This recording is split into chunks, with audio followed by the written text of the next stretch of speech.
देश नीति, केवल सच्ची और पक्की खबरें। नमस्कार, मैं मेघा हिंदुस्तानी स्वागत करती हूँ आपका देश नीति पर।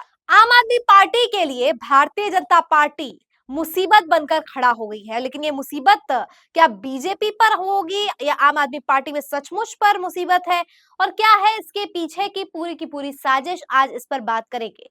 लेकिन आपको बता दें कि आज हुआ ऐसा क्या है जिसकी वजह से इस मुद्दे पर चर्चा करना जरूरी हो गया है। दरअसल अमानतुल्लाह खान, जो ओखला से मौजूदा आम आदमी पार्टी के विधायक हैं, उन्होंने अपने सोशल मीडिया के जरिए जानकारी दी कि ईडी के टीम न केवल उनके घर में आती है बल्कि उन्हें गिरफ्तार कर लेती है। जी हाँ, स्क्रीन पर नजर डालिए, खबर निकल कर आ रही है।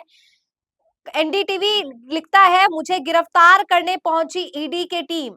दिल्ली के ओखला से आप विधायक अमानतुल्लाह खान के घर पर ईडी की रेड पड़ी है। अमानतुल्लाह खान ने एक्स पर वीडियो डालकर जानकारी दी है। उन्होंने लिखा है कि मेरे घर अभी ईडी के लोग मुझे गिरफ्तार करने के लिए पहुंचे हैं।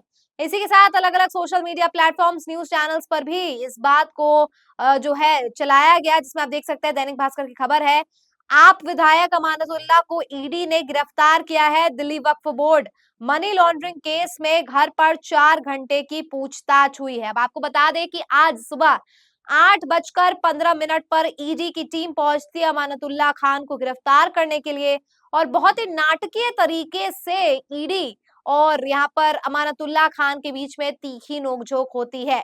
अमानतुल्लाह खान घर के दरवाजे नहीं खोलते हैं, लिहाजा उन्हें पता होता है जाहिर तौर पर कि ईडी जो है वो गिरफ्तार करने पहुंची है। लिहाजा इस पर ईडी की टीम भी ज्यादा आक्रोशित हो जाती है और वो कहती है घर खोलो, और उसके बाद जो है जबरदस्ती जो है अमानतुल्लाह खान को लेकर अरेस्ट किया जाता है। इससे संबंधित जानकारी बताई जा रही है कि अमानतुल्लाह खान की सास का ऑपरेशन हुआ है और ईडी इससे पहले भी आ चुकी थी और उस समय उन्होंने वक्त मांगा था, लेकिन अब फिर से अरेस्ट करने पहुंच गई है। तो इस पूरे जो है मुद्दे पर नोकझोंक हुई थी, लेकिन अब जो है अमानतुल्लाह खान को गिरफ्तार कर लिया गया है। लेकिन सबसे बड़ा सवाल है कि आखिर इसको लेकर आम आदमी पार्टी के तमाम नेतागण क्या कह रहे हैं और किस मामले में गिरफ्तारी हुई है, और इस गिरफ्तारी की असल सच्चाई क्या है।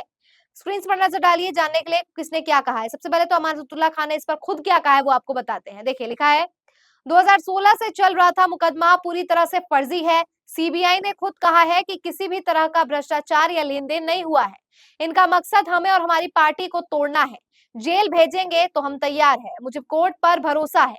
मुख्यमंत्री केजरीवाल जेल में है, उप मुख्यमंत्री जेल से आए हैं, सत्येंद्र जैन जेल में है, अब ये मुझे गिरफ्तार करना चाहते हैं।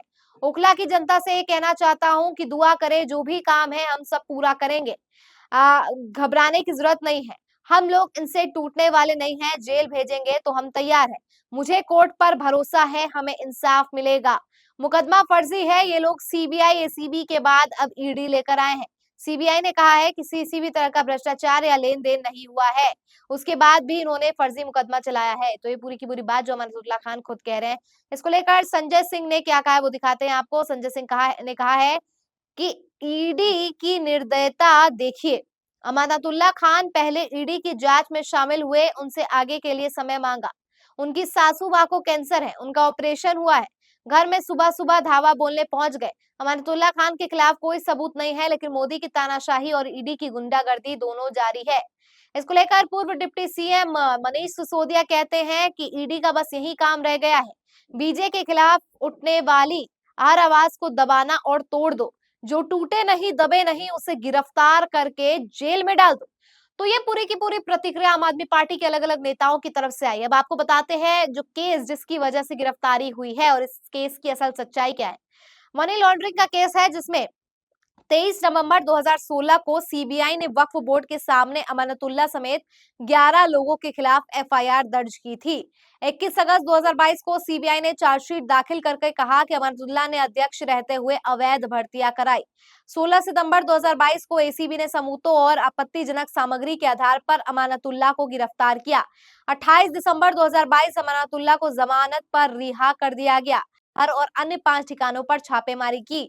12 नवंबर 2023 ईडी ने अमानतुल्लाह खान से जुड़े 3 आरोपियों को गिरफ्तार किया। 18 अप्रैल 2024 ईडी ने अमानतुल्लाह से 13 घंटे की पूछताछ की है। अमानतुल्लाह पर आरोप है कि दिल्ली वक्फ बोर्ड का अध्यक्ष रहते हुए 32 लोगों की अवैध भर्ती करवाई गई है। दिल्ली वक्फ बोर्ड की कई संपत्तियों को गलत तरीके से किराए पर दिया है और वक्फ बोर्ड के फंड का गलत इस्तेमाल किया है। तो ये मुख्य आरोप जमानतुल्लाह खान पर लगे हैं। अब इससे संबंधित दोस्तों सबसे पहले तो आपको बताती हूँ कि कैसे बीजेपी अरविंद केजरीवाल और आम आदमी पार्टी के तमाम लोगों को जेल में बंद करके किस साजिश को अंजाम देना चाहती है। तो देखिए पूरी की पूरी ग्राफिक्स है जिसमें लिखा है सीएम केजरीवाल को जेल में रखने की भाजपाई साजिश का पर्दाफाश। 20 जून को सीएम केजरीवाल को ईडी के केस में ट्रायल कोर्ट से बेल मिलती है। 21 जून को बीजेपी की ईडी ने हाईकोर्ट से ट्रायल कोर्ट के आदेश पर स्टे लिया। 22 जून को सीएम केजरीवाल के वकील हाईकोर्ट में स्टे के लिए विरोध में सुप्रीम कोर्ट गए। 26 जून को फिर एक बार सुप्रीम कोर्ट ने सुनवाई के दिन ही बीजेपी ने सीबीआई द्वारा केजरीवाल को अरेस्ट करवाया।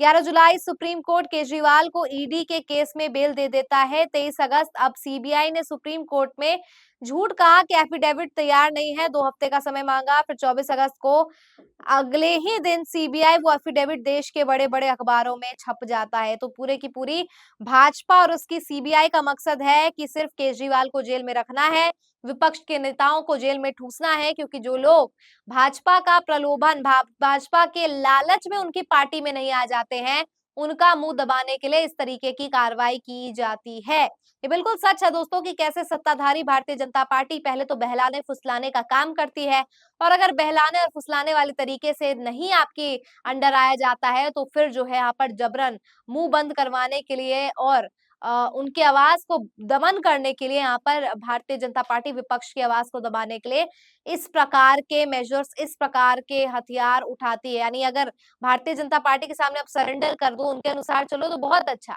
और थोड़ा भी अपनी आवाज उठा लो और अपने अनुसार चलने लगो तो फिर वो इस तरीके की कार्रवाई करती है। अक्सर देखा भी जाता है कि जब तक आप जो है बीजेपी के शासन या बीजेपी की तारीफ कर दो तब तो आपको बहुत अच्छा मिलेगा, लेकिन जैसे ही आप उनसे अलग हटकर निंदा कर दो तो बहुत ज्यादा यहाँ पे एक्शन देखने को मिलता है। तो ये पूरी की पूरी खबर है।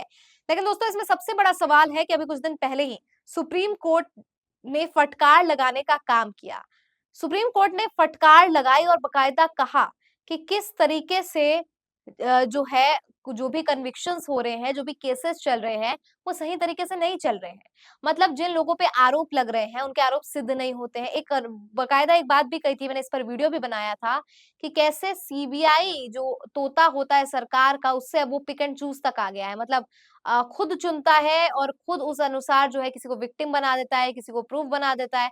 मतलब एक व्यक्ति जो जिसको आप अगर 2 लोग एक ही आरोप में आरोप है उन पर, तो दोनों को एक ही तरीके से प्रेज़ेंट करने का काम होता है, लेकिन वो अपने अनुसार पिक एंड चूज़ करके प्रेज़ेंट करते हैं। तो ये बहुत बड़ा आरोप और बहुत बड़ा जो सवाल खड़े हुए उठे थे कि ईडी किस तरीके से फंक्शन करता है। ये सबसे बड़ा सवाल था। अब इसको लेकर दोस्तों जो खबर है वो देखिए जनसत्ता की, 10 साल में 5000 केस दर्ज, सजा महज़ 40 को। ईडी के जांच के तरीकों पर सुप्रीम कोर्ट हैरान है। ईडी ने पिछले 10 सालों में पीएमएलए के तहत 5297 मामले दर्ज किए हैं।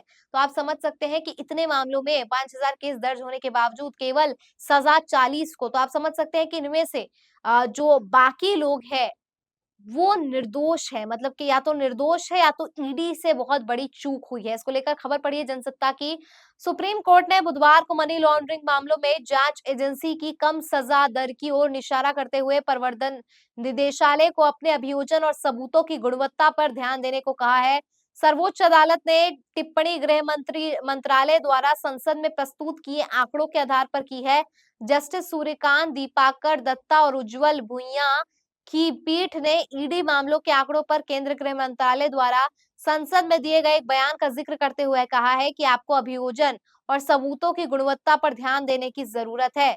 उन सभी मामलों में जहां पर संतुष्ट है वो प्रथम दृष्टता मामला बनता है और उनको मामलों को अदालत में प्रूफ करने की जरूरत है। 10 सालों में दर्ज 5000 मामलों में केवल 40 की सजा हुई है। अब कल्पना करें, आप खुद अनुमान लगा सकते हैं कि कितने जो बिल्कुल आधार के नहीं होते हैं, बेसलेस एविडेंसेस दिए जाते हैं और किस तरीके से 5000 में से केवल 40 लोगों को अगर सजा मिलती है तो ईडी किस तरीके का काम कर रहा है। यानी आपको याद होगा इंडियन एक्सप्रेस की एक और खबर निकली थी जिसमें बताया था कि मैक्सिमम जो है जिन पर केस दर्ज होते हैं वो या तो अपोजिशन के होते हैं, तो सरकार से सवाल पूछने वाले लोग होते हैं। इंडियन एक्सप्रेस की खबर थी। अब कोर्ट ने भी, सुप्रीम कोर्ट ने भी इस तमाम चीजों को आंक लिया और इस बात को कहा जा रहा है कि ईडी जो है पिक एंड चूज कर रही है। ईडी जो है केवल 40 लोगों को जो है 5,000 में से सजा मिल रही है। तो किस तरीके का दोहरा मापदंड यहाँ पे ईडी की तरफ से अपनाया जा रहा है। खैर, अमानतुल्लाह खान को अब गिरफ्तार कर लिया है। आम आदमी पार्टी के खिलाफ ये बड़ा एक्शन लिया गया है।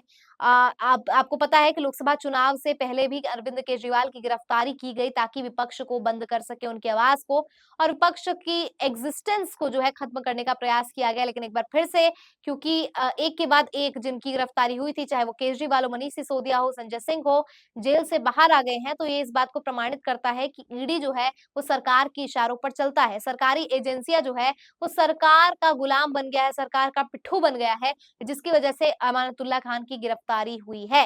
तो क्या लगता है दोस्तों आपको, सुप्रीम कोर्ट ने जो रुख अपनाया है ईडी की तरफ, और ईडी ने फिर से एक बार सुप्रीम कोर्ट की फटकार सुनने के बावजूद अपनी मनमर्जी करते हुए इस तरीके का कृत्य किया है?